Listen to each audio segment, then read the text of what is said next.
जय जय श्री राम, जय जय श्री राम, जय जय श्री राम, जय जय श्री राम। लग लक्ष्मण के बाण रोवे भी हनुमान, राक्षस सेना कांपे गरजे हनुमान। आग लगा दे लड़ाई में उठे बजरंगवान, लाग लक्ष्मण के बाण रोवे वीर हनुमान।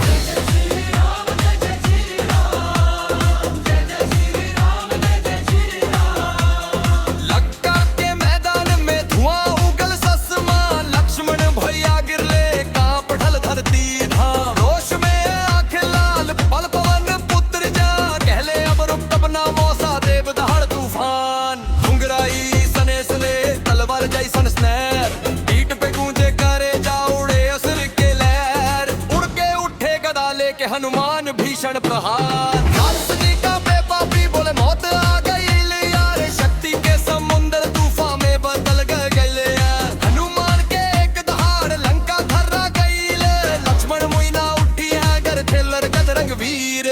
रात में चमकल तेज जैसे टूटे नभ से तीर, संजीवनी के खोज में उड़े पहाड़ उठा ले रात भर काटल अंधेरा बानर दल टुकड़ा दे ले। लौटना के साथ घर जाइल अब दहशत कर सबया, लागल लक्ष्मण के बाण रोवे वीर हनुमान। लागल लक्ष्मण के बाण रोवे वीर हनुमान, लागल लक्ष्मण के बाण रोवे वीर हनुमान। अंगार बरसे छाती पर बड़े बजरंग बलवान, लड़ाई के तांडव तूफानी लेवल के शान। लागल लक्ष्मण के बाण रोवे